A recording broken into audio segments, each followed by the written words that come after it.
친구라는 그런 생각을 좀 한번 해보았습니다. 예수님 7번 해주세요. 네.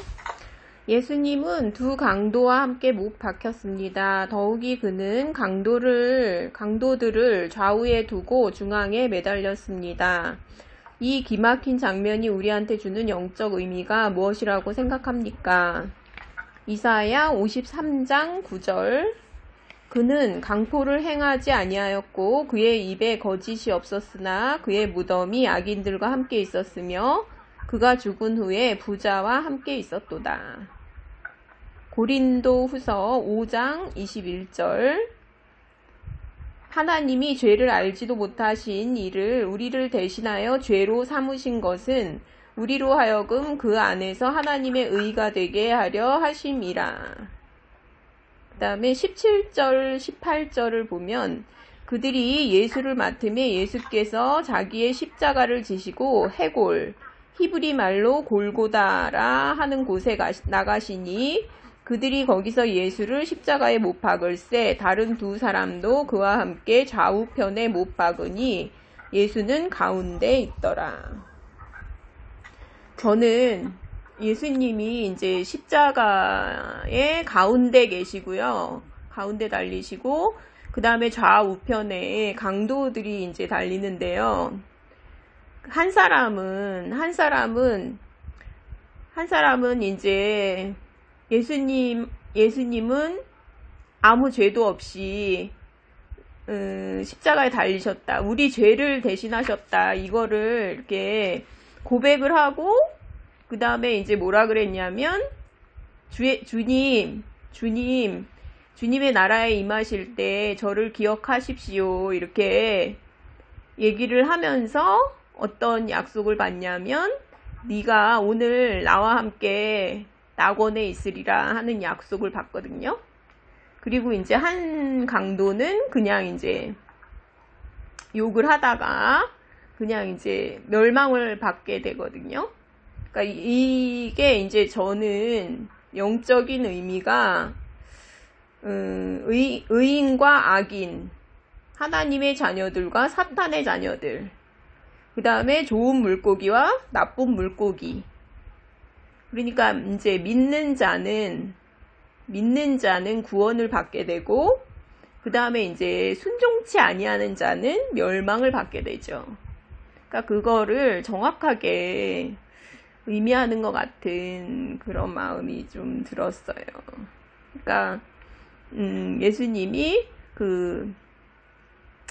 우리도 그럴 수밖에 없잖아요. 그러니까 예수님이 우리 죄를 대속해 주신 것을 믿지 못하면 죄책감 속에서 그렇게 죽게 되거든요. 그래서 이제 사르트른가 뭐지? 하여간 어떤 철학자가 있었는데 무신론자였대요. 근데 그렇게 죽을 때 그렇게 두려워하면서 그렇게 이제 죽었다 하거든요. 그래서 간호사들이 내가 저 사람 같은 저 사람처럼 죽는 사람을 다시는 안 보길 바란다 막 이러면서. 근데 이제 믿는 자들은 굉장히 평화롭게 죽잖아요. 사실은 그 두려움이 없이 굉장히 이제 평화롭게 갈 수 있잖아요. 그게 믿음이잖아요. 그래서 이제 그거를 보여주시는 것 같아요. 마지막 순간에도 이게 이렇게 의인과 악인이 이렇게 딱 갈리는, 믿는 자와 믿지 않는 자가 딱 갈리는 모습을 정확하게 그런 생각을 해보았습니다. 7번 하나 더 해주세요. 네. 예수님의 십자가에 붙은 팻말에 무슨 글이 쓰여 있었습니까? 19절. 빌라도가 패를 써서 십자가 위에 붙이니 나사렛 예수 유대인의 왕이라 기록되었더라. 이렇게 이제 되어 있었는데요. 나사렛 예수 유대인의 왕. 그러니까 이제 대제사장들은 뭐라 그랬냐면 유대인의 왕이라고 쓰지 말아라. 그 9번에서 해야지. 8번만 그리고 이제 자칭 유대인의 왕이라고 써라 이제 이랬는데, 그러니까 빌라도는 이거를 그냥 고집을 부렸어요. 그래가지고 나는 할 거 했다 이러고서는 그냥 붙였는데, 그거를 이제 히브리어, 로마어, 헬라어로 써서 붙였다 하더라고요. 그러니까 이거는 이제 유대인의 왕은 누구냐면, 사실은 누구시냐면 하나님이시거든요. 그러니까 이거를 만천하에 보여주는 거예요. 그러니까 못 읽는 사람이 없을 정도로 만천하에. 그러니까 그 다음에 이제 6월절이었잖아요. 6월절이 가까웠었잖아요. 그러니까 이거를 그 만천하에 복음을 전하신 거죠. 그러니까 복음이 이렇게 만천하에 전파가 되고, 예수님이 이제 십자가에 못 박히신 그것을 이제 악을 선으로 바꾸신 거죠, 하나님이. 그러니까 빌라도는 그냥 했는데 악하잖아요. 그러니까 자기 유익을 위해서 죄 없는 사람을 십자가형을 받게 하는 거잖아요. 그러니까 얼마나 악해요. 그 악을 선으로 바꿔서 이 온 세상 사람들이 볼 수 있도록 이렇게 복음을 전파하는 그 역전의 법칙을 또 보여주는 것 같고, 말씀 있으시면 해주시면 되겠습니다.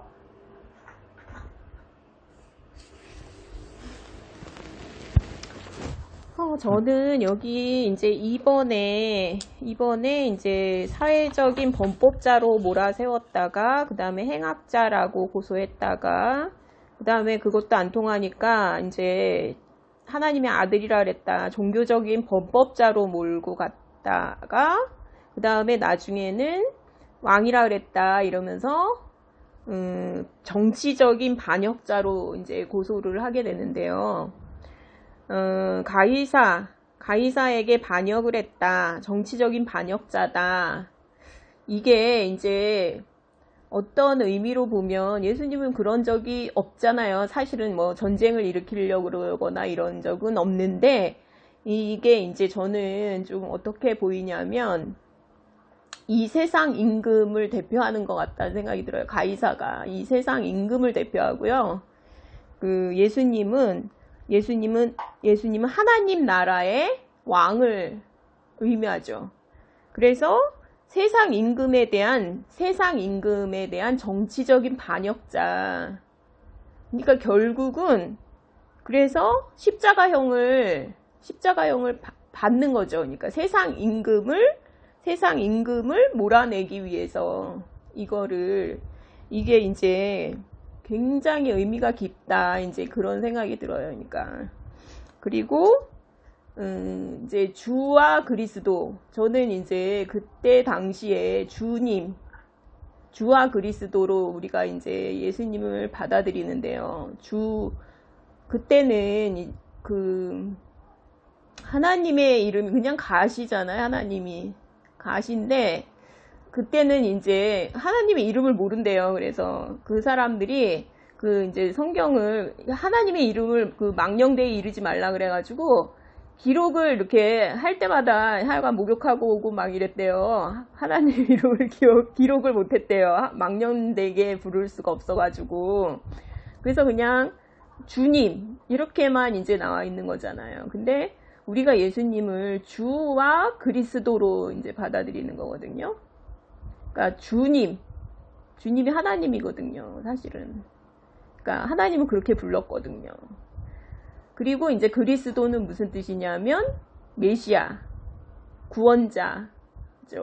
그러니까 우리는 하나님을 구원자와 하나님으로, 우리는 예수님을 구원자와 하나님으로 받아들이게 되는 거죠. 그리고 통치가 바뀐다는 거를 십자가 위에서 유대인의 왕 이렇게 썼다라는 거는, 우리가 그분을 믿는다라는 거는 통치가 바뀌는 거죠. 우리가 통치가 세상 왕을 섬기는 게 아니라 이제는 하나님 나라의 왕, 하나님 나라의 임금님인 주님을 받아들인다라는 그런 의미가 있다는 게 이제 나눔을 가지면서 생각이 났습니다.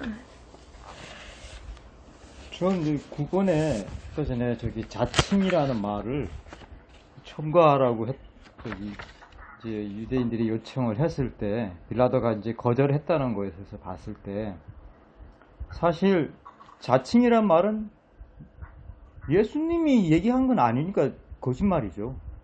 내가 물론 뭐 왕이라 그러긴 그랬지만 주위에서 예수님을 제대로 알아본 유대인들이 예수님을 왕으로 추종을 한 거죠. 근데 만약에 자칭이라는 말을 썼다 그러면은